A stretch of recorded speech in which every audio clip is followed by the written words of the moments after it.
Good morning. I've been fooling around with different videos, and this is going to be one of my first ones with regards to, cards are falling out as I speak. Hang on. Okay.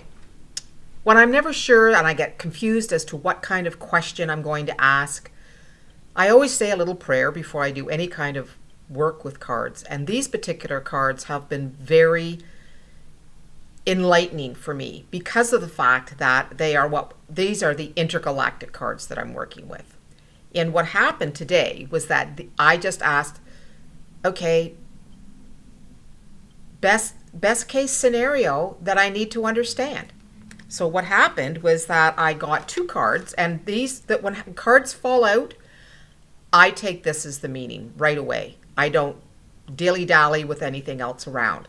So the first card that came out was Abandonment, and it talks about Earth and past. And the other one is Force of Attraction, Orion Light. Now, there are very specific meanings to these cards, but what I find is that when I've been learning them and going through the teachings that I've been allowed to receive from them, you also have to use your intuition. So what I get with this is that the Earth,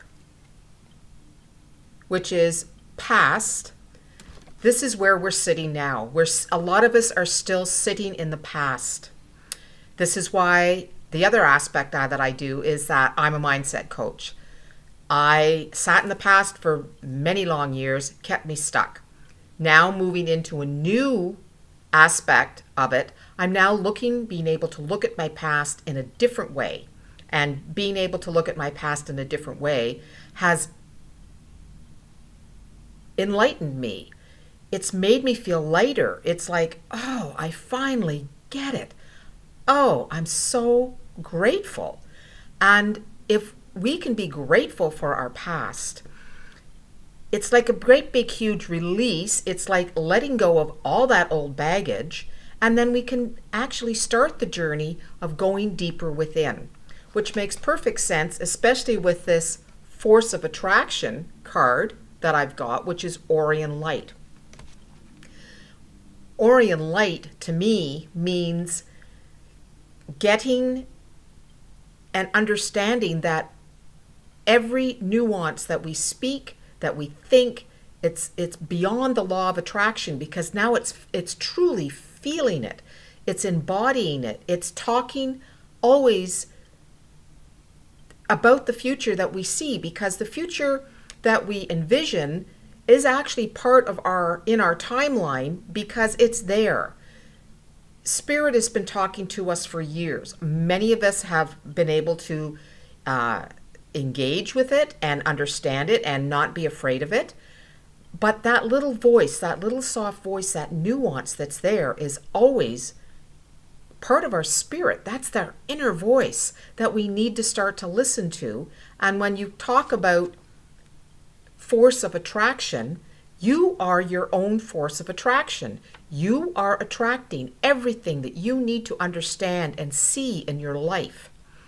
And when we understand that, and even though we may attract experiences that we're not really keen on, and we're thinking, what am I doing? How am I attracting this? This isn't for me. If you take a deep breath and you sit with it and you think about it, what it means is that you then know that there's part of you that needed to see this, that needed to experience it, because when you learn that you need to experience it, you're actually looking at that shadow aspect that needs to be released and let go of, and you can go, okay, that's done.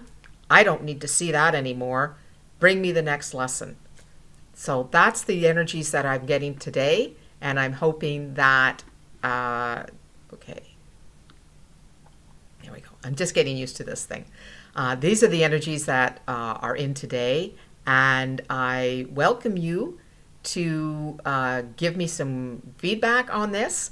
I will be offering my Galactic Heritage readings very shortly. I've got the link up on my website. I'm just still working on some of the nuances of it. So, and I will be at a show coming up in Green Bank at the end of the month for 2 days, where I'll be able to help you understand the galactic heritage that is currently operating in your life. Have a great day.